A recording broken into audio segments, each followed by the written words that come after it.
Ang ginagawa ko naman ngayon ay binibisita ko po yung mga pananim ko.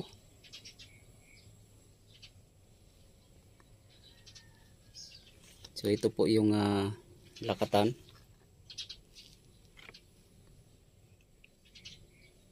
Buhay na po siya. 3 na yung dahon niya.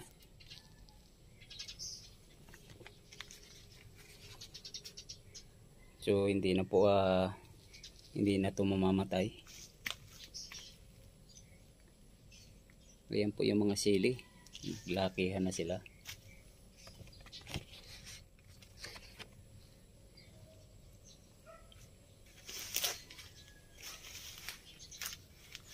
At mayroon din po akong mga tanim na American lemon. Yung panibago.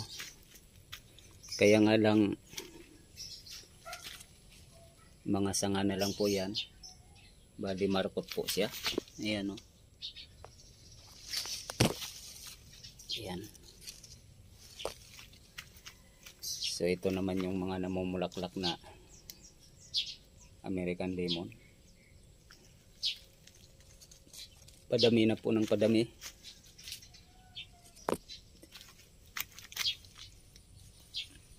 Ayan.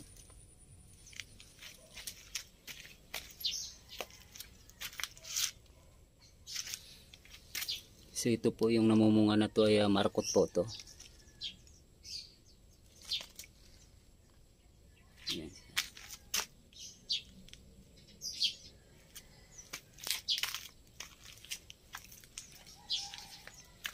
Ito American lemon din po to pero ibang variety to. Ito po yung tinitinda sa palengke. Nakikita po natin naka-display sa palengke na yung mga dilawang kulay. Ito po siya. Ayan.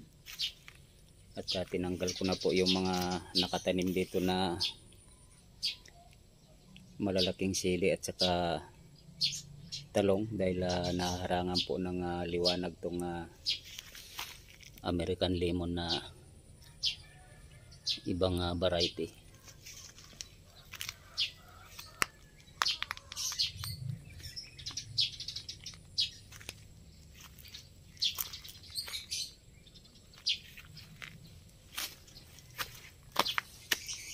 So ito po yung original na tanim ko dito na American lemon. Medyo green po siya at pabilog. At yung sa palengke po ay medyo pahaba siya.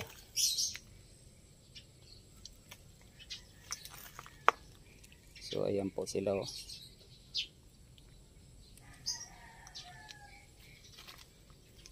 Ito na po yung bunga.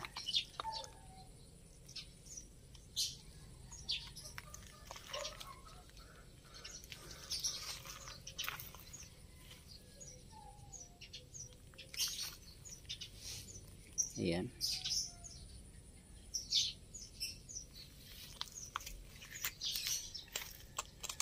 Ayan po mga bulaklak ko.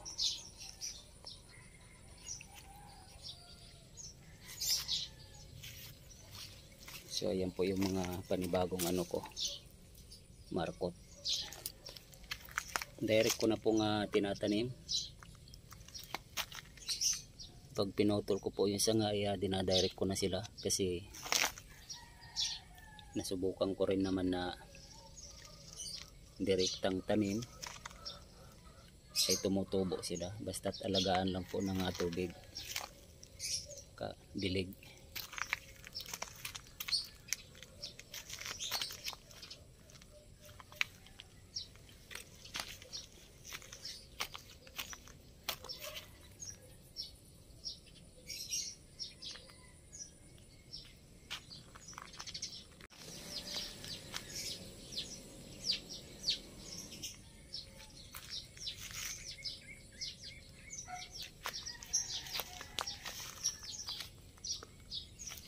Ayan pa po. Ayan na yung mga sili. Malalaki na po sila.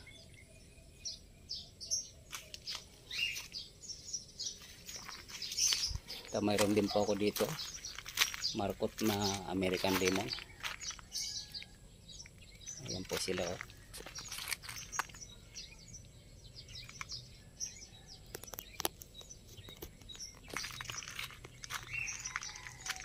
Ito yung atis, mabilis lumaki.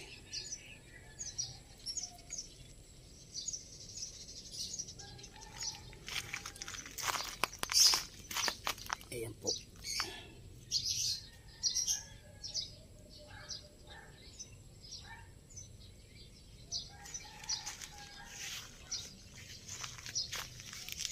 Ito naman po ay namumunga na siya oh.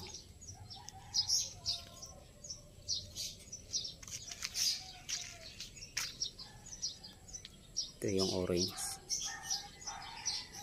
Palaki na po siya ng palaki.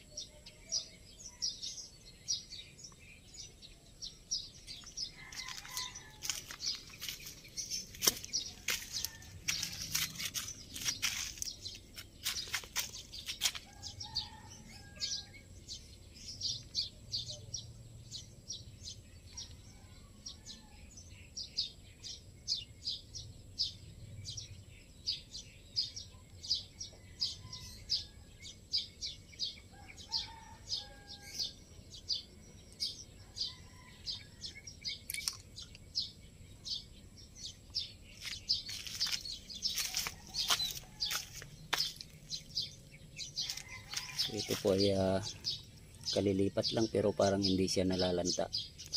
Pero sanga rin po to.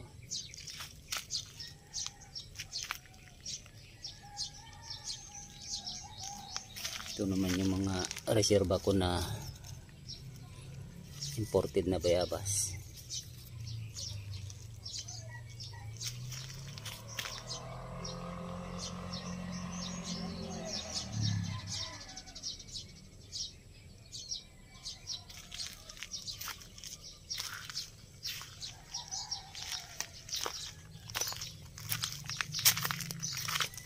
Ito na yung rambutan.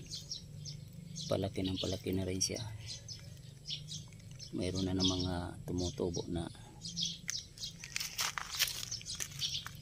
ano niya, dahon. Panibagong dahon.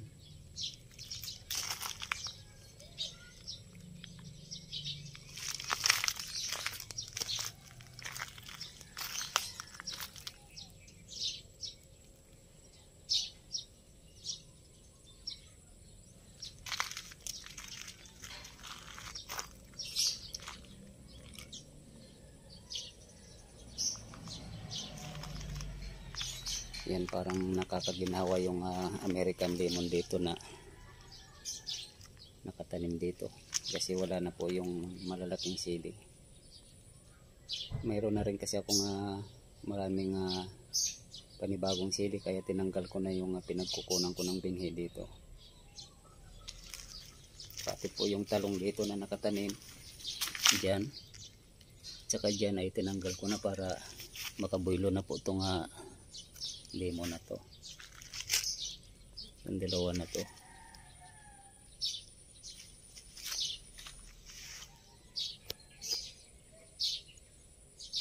Ayan na yung saging. Latundan. At malaki na rin yung saha. Ayan, siguro marapit ng mamunga to.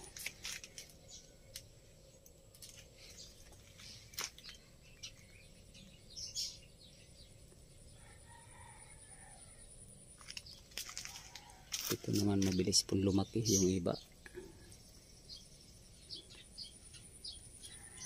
So kapag medyo tumanda na yung katawan nito, so puputulan ko lang din po to para mababa lang din siya.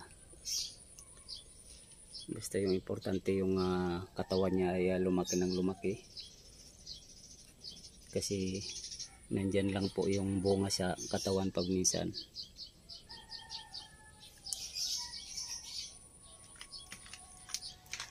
Kahit katawan ay nagkakaroon ng bunga. Tsaka hindi po kailangan na malaki yung mga puno dito. Kahit mababa lang siya. Kasi masyadong magiging marumi naman dito kapag masyadong malalaki yung puno, kaya nililimitahan ko po sila. Ito na yung langka.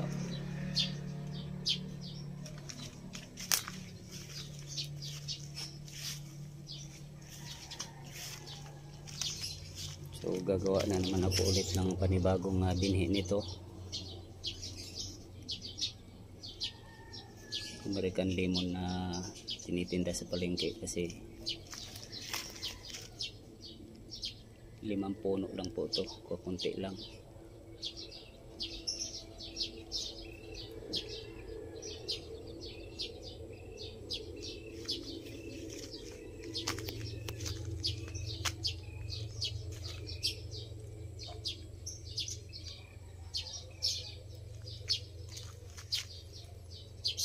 So hanggang dito na lang po muna ang update ko dito sa pananim ko. Please like, subscribe na lang po and hit notification bell para sa susunod na mga video. God bless all po.